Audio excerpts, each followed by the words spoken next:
Hi everybody, this is my final entry in the Beatitudes Reversed, and this is my dog, and he's just out here with me today. He wants to say hi. There's everybody. Beatitudes Reversed, final entry, Matthew chapter 5. This is sort of an overview of it all, from verses 3 to 12 if you want to read there yourself. And I'm going to sort of, it's called the Beatitudes, but I'm going to call it the Kingdom Manifesto. This is the sermon that split the sky. Jesus stood on the mountain, and it wasn't with thunder like Sinai, but with something even more dangerous. He spoke a truth that pierced the soul, and he spoke 9 blessings, but they were more than blessings. They were blueprints. They were heaven's blueprints. They were for a kingdom that is not of this world, and each one flipped the world's system upside down, and it exposed what the kingdom of God actually looks like. So what we did in this video series is we reversed them to expose the lie that's underneath that truth. Not that the truth was hiding a lie, but the lie of the enemy that is seen in this world, and expose that lie. And this is what we found. A recap, the reversal recap. The first beatitude says, "Blessed are the poor in spirit." And we understand that the reversal of that is, "Cursed are the self-sufficient, for they will not see the kingdom." The next one was, "Blessed are those who mourn." And so the reversal of that is, "Cursed are those who numb themselves, for they will never be comforted." The next one is, "Blessed are the meek."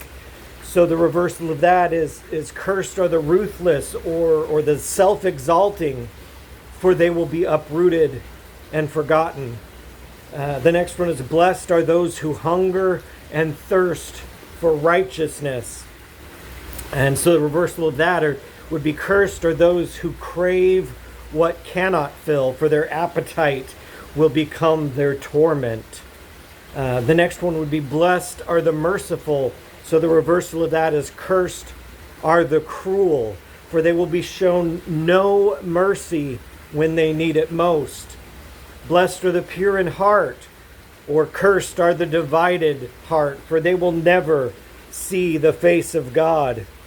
"Blessed are the peacemakers." So the reversal of that is, "Cursed are the dividers and the peace fakers, for they will not be called sons. They will be rejected from the family." And the last one we did yesterday was, "Blessed are those who are persecuted for righteousness." And the reversal of that was, "Cursed are the cowards, for the kingdom will not be theirs." So this series is complete, but the sermon still speaks. This was never about eloquence. It was never about surface righteousness. It was never about comfort.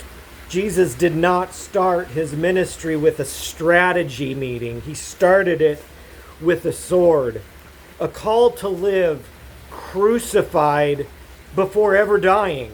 And now, at the end of these blessings, he turns directly to you. And if you look at verses 11 and 12, those last 2 verses, which we did not cover yesterday, he actually takes that last beatitude and brings it to a very personal level.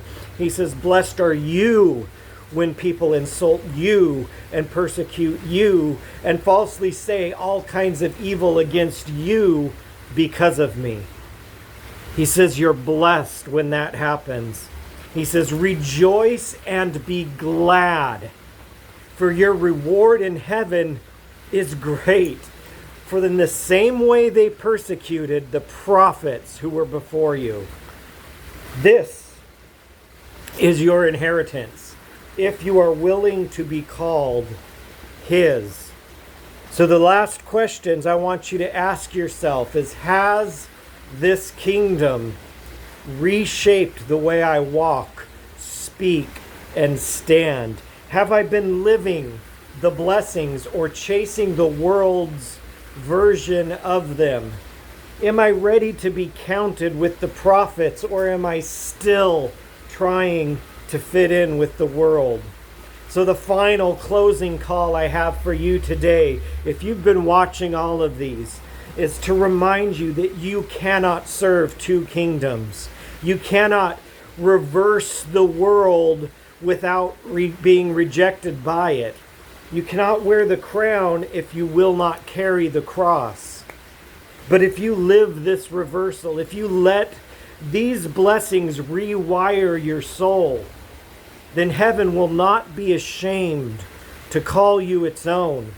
So take the whole mountain into your heart. Let every verse cut clean.